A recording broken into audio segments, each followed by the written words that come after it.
parties who link the latest wave of recognition of the State of Palestine to the 7th of October against facts and reason. The Israeli government, in order to deter Western governments from such recognition, and Hamas in order to take credit for it. The reality is that more countries are recognizing the State of Palestine in support of its enduring commitment to liberation through peaceful means.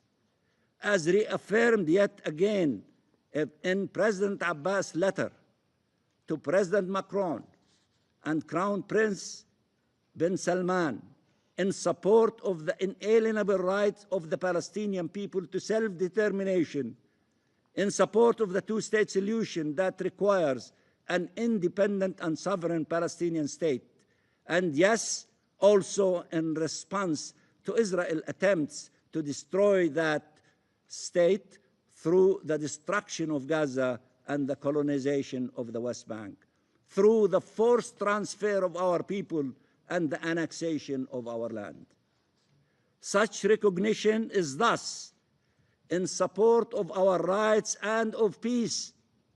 I repeat, our rights, the Palestinian rights and of peace, of an independent Palestine living side by side in peace and security with Israel based on the relevant UN resolutions.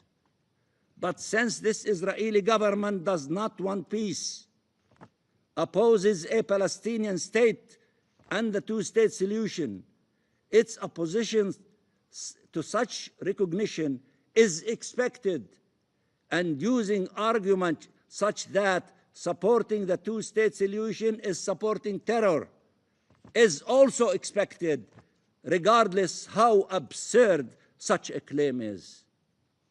Peace starts with ending the war in Gaza.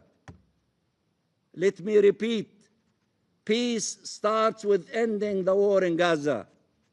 Peace will prevail once Palestinian rights are fulfilled and the Palestinian state is independent. We are ready to work with the US administration, Saudi Arabia, which showed leadership for Palestinian rights and peace, France, which made the right, courageous decision to recognize the State of Palestine, and all countries who wish to see freedom, justice, and peace prevail to finally achieve what some want us to believe is impossible. Peace in the Middle East, it's not impossible. We have to work for it. It is the only alternative to war, to destruction, to hostages, to prisoners, to pain, to death, to starvation. Which one is nicer? Peace is much nicer than war and destruction. Peace saves lives, release hostages, release prisoners, give our children and their children hope. Peace is what the world wants. Peace is the business of the Security Council to make sure that the maintenance of international peace and security. That is the alternative. For those who think there is no alternative, no, war is not the alternative. Peace is the alternative. A peace for all peoples and all states. A peace that can unleash the unbelievable potential of this region. A peace that saves lives today and achieves shared peace, security, and prosperity tomorrow. The time we waste is measured in human lives, and we are out of time.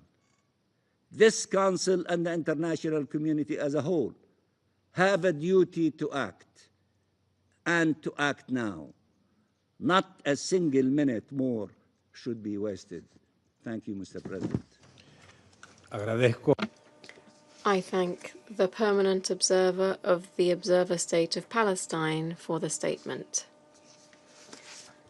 I now give the floor to the Minister of Foreign Affairs of the State of Israel, His Excellency Mr. Gideon Saar. You have the floor. Thank you, Mr. President. We heard the heartbreaking testimony of Eli, brother of the hostage Eviatar David, starved by Hamas. I want to thank the US and other countries for answering our call. Thank you for convening this urgent and important meeting of the UN Security Council. But we also heard here so many lies. I cannot refer to them all, but it was really funny to hear Russian Federation representative after 3 years and a half of a brutal invasion and brutal war in Ukraine and bombardments on civilian population in Kiev and other places, speaking here the way he spoke. I also heard the Palestinian representative. I must say the Palestinians learned propaganda from you, from the Soviet era, and you were good teachers. The Palestinians invented terrorism as a way to promote their means, and it includes all Palestinian fractions.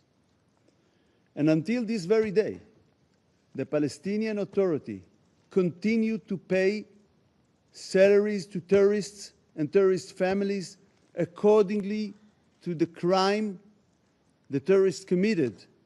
And this is how they encourage terrorism until this very day. You spoke about peace. From 1947, you had countless opportunities to reach peace.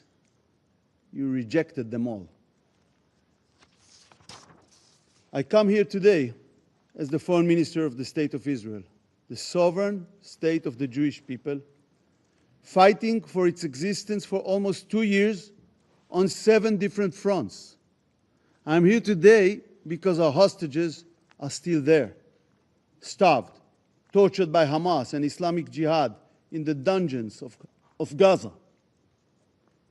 On October 7th, Hamas invaded, with no reason, into Israel. It committed evil crimes like the Nazis and ISIS did. They murdered and raped women, killed children in front of their parents, and parents in front of their children. They beheaded people, burned whole families alive, took 251 hostages into cruel captivity. 50 of them are still there, starved and tortured. I want to read from the Dinah Project report. This report describes Hamas' sickening sexual crimes and atrocities committed on October 7th. And since then, bodies were found with objects inserted into their private parts. Bodies of naked women were found cuffed onto trees. Bodies were found with signs of genital mutilation.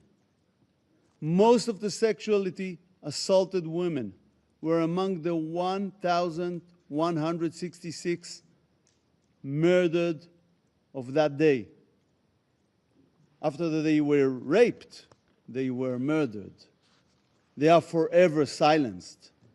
But sexual violence continued for those taken in captivity. Amit Susana was released from Hamas' cruel captivity. She described bravely how she was forced at gunpoint to commit a sexual act on her capture. This is the pure evil that Israel faces. Hamas crimes are still ongoing. This past weekend, the whole world witnessed the cruel starvation of Eviatar David and Ron Braslavsky, tortured at the hands of Hamas and Islamic Jihad. The world saw their terrible condition, bones standing out in their skin like living skeletons, looking death in their eye. Eviatar was forced to dig his own grave. You just heard his brother, Eli. Hamas and Islamic Jihad use the starvation and torture of hostages as evil tools.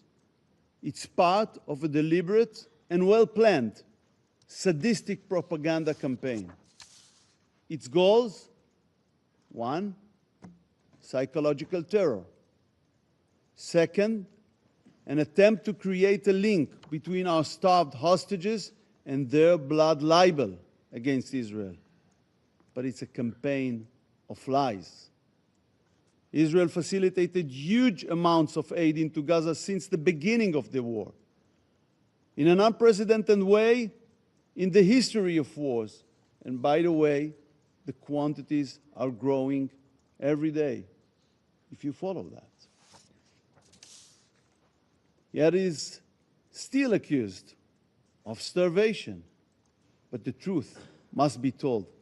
Hamas sadistically starves our hostages while the terrorists enjoy meat, fish, and vegetables. And we saw the brother of Eviatar demonstrated that with the photo of the well-fed terrorist with Eviatar in his terrible condition. And you all saw the thick, meaty arm of the well-fed terrorist next to Eviatar, the living skeleton forced to dig his own grave. We facilitating huge amounts of aid into Gaza. No other country acts this way in war, on such a large scale, under such difficult circumstances. But Hamas loots the aid and uses it as a financial tool. We hadn't heard a word about that from the Palestinian representative. The distorted Hamas terrorists cruelly decide if and what the hostages will eat, mainly what they will not eat. Eviatar spoke of entire days when he did not eat at all. Our sick and starved hostages still have not seen representatives of the Red Cross until today, despite this being explicitly agreed upon in the hostage deal in November 2023. The medicine they desperately need to survive has not reached them.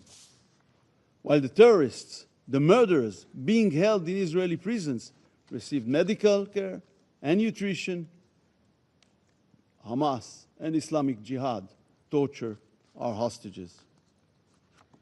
Terror states and organizations kidnapping civilians is not just our problem. But Hamas did it on a huge scale on October 7th. These terror states and organizations do so in order to ensure their own survival and interests. Terrorists inhumanely kidnap innocent civilians as tools to achieve their goals. In the case of Hamas, they try to force upon us their conditions remaining in power in Gaza. And don't illude yourself. They don't care that someone else will take responsibility on civilian issues, taking care of the ruins they left behind in Gaza. They want to stay the strongest military force to continue their war against Israel and its civilians. This dangerous phenomenon could happen tomorrow anywhere in the world. The world must put an end to the kidnapping of civilians. The international community must take it not worthwhile for the terrorists. Today it's Israel, tomorrow it's you. The world has been turned upside down. While Hamas runs its propaganda machine, a huge part of the international media is both ignoring the truth and buying its lies. I read the New York Times the day after Hamas released the distorted video of Eviatar David. I looked, but could not find Eviatar on the front page. And then I couldn't find his picture in all of the paper. I call on the international media. Put Eviatar and Rome front and center.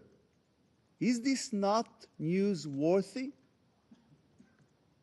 We are witnessing an upside-down world We are witnessing the twisted anti-Israeli agenda of so much of the global media. They shift the responsibility from the kidnappers and rapists to the attacked country. They shift the blame from terrorists to the victims. Instead of standing by Israel, we are blaming the victims of an attack from 7 different fronts. And I ask here at the United Nations Security Council, do you know what Secretary General Guterres tweeted after the horrible images of Eviatar and Rome were released? Not a word. Deafening silence. Yet we all see his endless and obsessive tweets against Israel, time and again. Ladies and gentlemen, what we are witnessing today is the rise of psychotic anti-Semitism around the world, flamed by modern blood libels like darkest days in history. Jews are hunted around the world simply because they are Jews. In Melbourne, in Amsterdam, in Paris. But it is not the only war on earth, but it's the only case. People are being hunted everywhere because of their nationality. Do you know of another nation fighting for its life and suffering around the world from hostility and violence?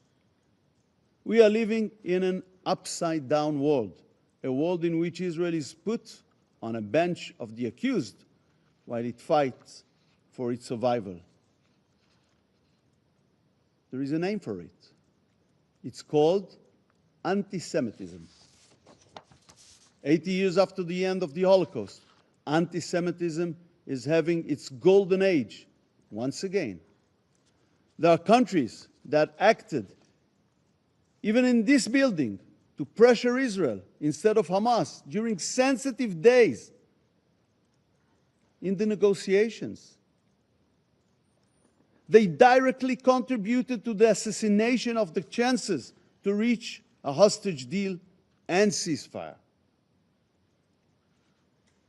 They prolonged this war. This is what they did. So now let us ask the simplest questions. Who initiated the war on October 7th? Who is responsible for its continuation, for the endless suffering? There is only one clear answer: Hamas. Hamas invaded Israel and committed the October 7 atrocities. Hamas still refuses to release the starving hostages from its dungeons. Hamas still refuses to lay down its arms. The call on Hamas to release our hostages must be front and center on the world stage. It must not stop until they are all come home. Mr. President, we call for the immediate and unconditional release of our hostages. We call on the UN Security Council to finally condemn Hamas for its evil crimes, to hold it responsible, and to demand the immediate release of all our hostages. Thank you. Agradezco. I thank His Excellency Minister Saar for the statement. And I now give the floor to the representative of Argentina. You have the floor. Good afternoon to you all. Greetings to all of our colleagues and also to Mr. Miroslav Jenča, as well as the Minister of Foreign Affairs, Mr. Gideon Saar. Allow me also, Mr. President, to express my country's congratulations to Panama for taking up the Council's presidency for the month of August. We wish you every success in such a